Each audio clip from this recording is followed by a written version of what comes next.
जय हिंद भाई सभी को। उम्मीद करता हूं सब अच्छे होंगे। तो दोस्तों आज इस वीडियो में हम बात करेंगे Delhi police driver complete job profile को लेके, क्योंकि आप लोगों के अलग अलग क्वेश्चन आ रहे थे।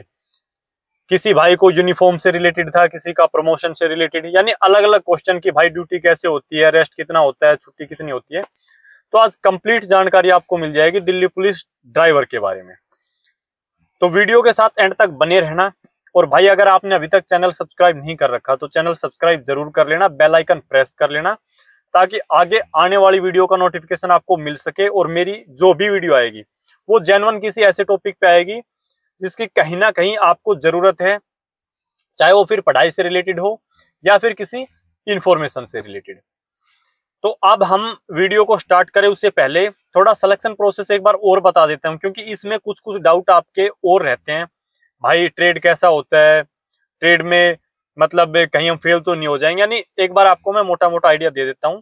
और हमेशा की तरह कम समय में कोशिश करूंगा आपको ज्यादा से ज्यादा चीजें बताने की। तो दोस्तों सिलेक्शन प्रोसेस यही कि सबसे पहले आपका 100 नंबर का एग्जाम है, जो कि जनवरी के अंदर संभावना है कि हो जाएगा। उसके बाद में आपका फिजिकल रहेगा, फिजिकल के बाद में आपका ट्रेड टेस्ट होता है, फिर होता है मेडिकल।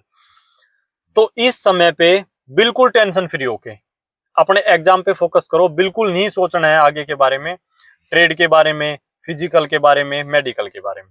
हाँ, अगर आपका फिजिकल ज्यादा ही वीक है कि भाई आप 7 मिनट में भी रनिंग नहीं कर पाते हो, तो थोड़ी थोड़ी फिजिकल की अभी से प्रैक्टिस स्टार्ट कर देना, डेली वार्म अप, जिसके बारे में मैं पहले भी बता चुका हूँ कि किसी का ज्यादा वीक फिजिकल है तो अपना सुबह उठ के वार्म अप करो, एक्सरसाइज वगैरह करो और एक बॉडी को रूटीन में लेके आ जाओ। रही बात भाई आगे की ट्रेड की, ट्रेड टेस्ट के लिए आपको बिल्कुल परेशान नहीं होना है। अगर आपका एग्जाम में अच्छा स्कोर हो जाता है तो आपको ट्रेड के लिए टाइम मिलता है, और उसके बारे में आपको पहले बता चुका हूँ। कोई वो चीज आपको 1 महीने में, अगर आपने स्टीयरिंग भी नहीं पकड़ा है तब भी सिखा देंगे भाई। इससे ज्यादा और आपको क्या ही कहूँ। लेकिन समस्या कहाँ आती है, जब आपका स्कोर एग्जाम में नहीं अच्छा हो पाता, तब फिर फाइनल मेरिट की परेशानी, पता नहीं सिलेक्शन होगा या नहीं होगा, वो टेंशन खा जाती है इंसान को। तो अच्छे से अपना जो फोकस है वो अभी के लिए एग्जाम पे करूं। अब आते हैं भाई इसकी जॉब प्रोफाइल पे।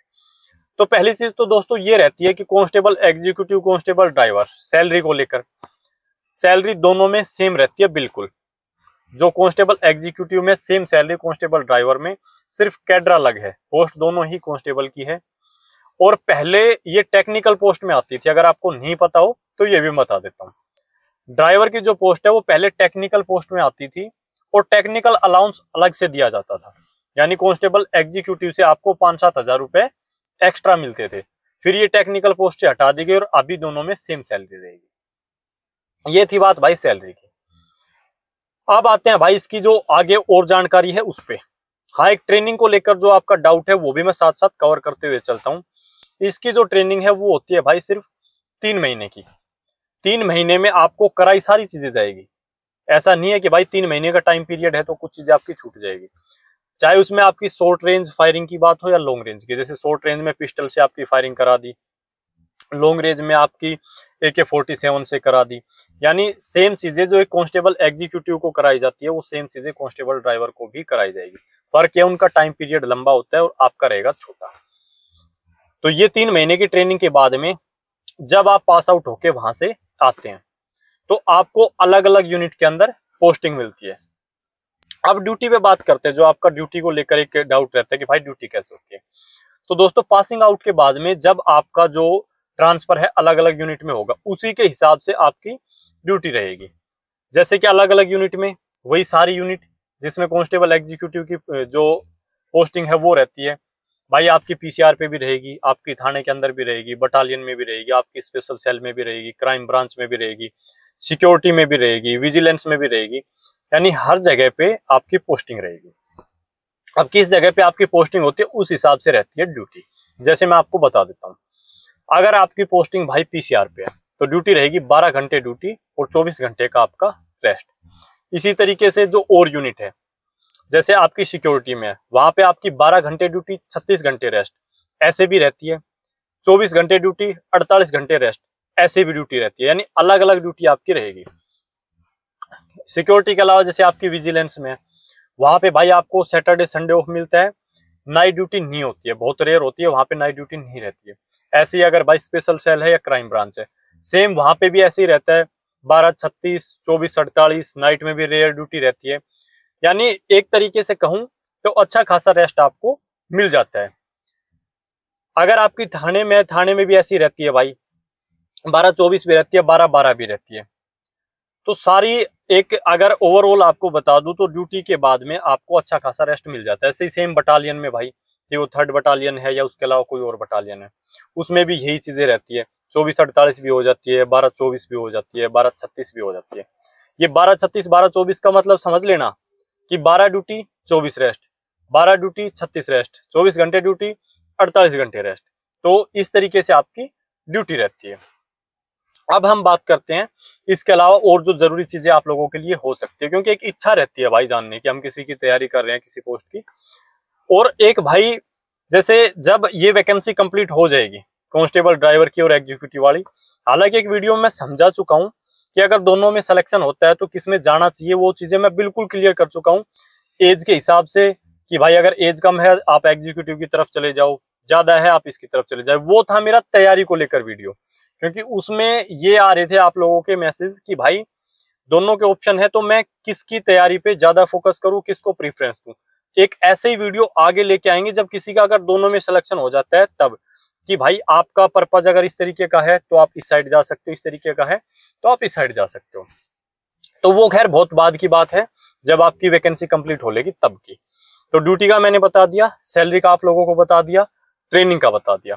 अब एक यूनिफॉर्म दोस्तों ऐसा है जिस तरीके से एग्जीक्यूटिव की रहती है सेम आपकी यूनिफॉर्म रहेगी। कुछ जगह पे आपको सिविल में रहना पड़ता है, यूनिफॉर्म लगानी नहीं पड़ती। ज्यादातर जगह पे जहां पे यूनिफॉर्म लगानी पड़ती है वही सेम आपकी यूनिफॉर्म रहेगी। ऐसी वेपन को लेकर जैसे आप लोगों के मैसेज थे भाई वेपन मिलता है नहीं मिलता, सेम भैया यूनिट के हिसाब से मिलेगा आपको। जैसे आपकी भाई पीसीआर में पोस्टिंग है, वेपन आपको दिया जाता है, कुछ जगह पे आपको नहीं दिया जाता, तो वो सेम है, चाहे आप कांस्टेबल ड्राइवर हो चाहे कांस्टेबल एग्जीक्यूटिव हो। तो इसमें ज्यादा, और ये चीजें क्या होती है दोस्तों, वेपन वगैरह की एक शौक होता है बस स्टार्टिंग में, बहुत ज्यादा जिम्मेदारी आ जाती है। जिस टाइम पे वेपन आपके पास में होता है बहुत सारी जिम्मेदारी आप पे रहती है। तो ये सिर्फ एक शौक है, जब तक आप ज्वाइन नहीं कर रहे तब तक के लिए। इसके अलावा अगर हम बात करें, जैसे वेपन को लेकर बात होगी, कुछ और जरूरी चीजें आपको प्रमोशन वगैरह से रिलेटेड वो और बता देता हूँ दोस्तों। प्रमोशन वही आपका 8 से 10 साल में रहेगा। एक चीज जो B1 का एग्जाम होता है, जो कांस्टेबल एग्जीक्यूटिव के बाद हम 4-5 साल में जो दे सकते हैं, वो कांस्टेबल ड्राइवर नहीं दे सकता भाई। कांस्टेबल ड्राइवर के लिए B1 का एग्जाम नहीं होता, ये चीज मैं क्लियर कर देता हूँ। जो जेन्युइन इन्फॉर्मेशन है वही आपके साथ में शेयर करूंगा। तो वो B1 का आप एग्जाम नहीं दे सकते, आपका जो नॉर्मल बेस पे जो प्रमोशन होता है वही रहेगा 8 से 10 साल में। उसके बाद भी आपको देखो, इसमें कैडर अगर आपका ड्राइवर का है तो आपको चलानी गाड़ी लाइफ टाइम पड़ेगी। अब वो आप किसी ऑफिसर के साथ में रहें या मतलब कहीं पे भी रहें, और ऐसा भी है कि एक अच्छी जगह पे आप सेट हो जाते हैं भाई किसी आईपीएस के साथ में, यानी किसी ऑफिसर के साथ में, एक ही जगह पे 10-10, 15-15 साल निकल जाती है। 12 घंटे ड्यूटी करके 36-36 घंटे का रेस्ट हो जाता है, 24 घंटे ड्यूटी करके 48 घंटे का रेस्ट, यानी पता नहीं चलता कि कब आपके वो 8-7 साल निकल जाते हैं। हाँ, कुछ जगह पे जैसे भाई थोड़ा कम रेस्ट होता है, यानी एक जैसी ड्यूटी हर जगह पे नहीं है।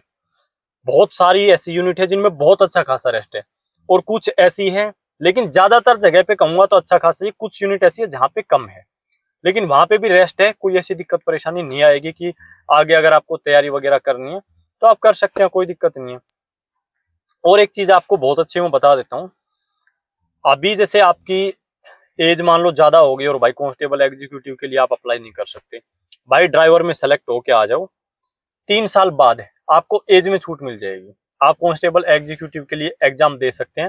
हालांकि कोई आपको वैसे डिपार्टमेंटल मार्क्स वगैरह में छूट नहीं मिलेगी कि अलग से कट ऑफ लगेगी, लेकिन आपको एज में छूट मिल जाएगी। एज आपकी ज्यादा हो जाएगी, आप आराम से इजीली कांस्टेबल एग्जीक्यूटिव की तरफ अगर जाना चाहते हैं, आप में डेडिकेशन है, आप जा सकते हैं, कोई दिक्कत नहीं है। और मैं एक बात मानता हूँ, जहाँ पे संतुष्टि हमें मिलनी चाहिए वही अपने लिए बेस्ट है। ये सिर्फ कहने की बातें होती है भाई, ये सिर्फ मैं इसी जॉब की नहीं कह रहा। कोई भाई CHSL में लगा हुआ है वो फिर CGL की तरफ भाग रहा है, कोई CGL में किसी की मुंबई पोस्टिंग है वो दिल्ली की तरफ भाग रहा है, यानी संतुष्टि मिलनी जरूरी है, सबसे बड़ी बात ये। और इंसान को संतुष्टि भाई इतनी आसानी से नहीं मिलती है, ये हमारे पे खुद पे डिपेंड करता है। तो ये था भाई जो एक मोटी मोटी चीजें हैं कांस्टेबल ड्राइवर के बारे में। और अगर कोई डाउट आप लोगों को रह गया हो, क्योंकि मेन चीजें थी वो यही थी, आपकी salary, promotion, duty hours, rest, weapon, uniform, ये चीजें मैंने आपको बता दी। फिर भी कुछ और डाउट रह गया हो, कोई दिक्कत नहीं है, कमेंट बॉक्स में कमेंट डाल देना। नेक्स्ट वीडियो में साथ साथ में कोई जिस टॉपिक पे आएगी उस पे आपकी ये डाउट और क्लियर कर देंगे। तो इस वीडियो में इतना ही, धन्यवाद।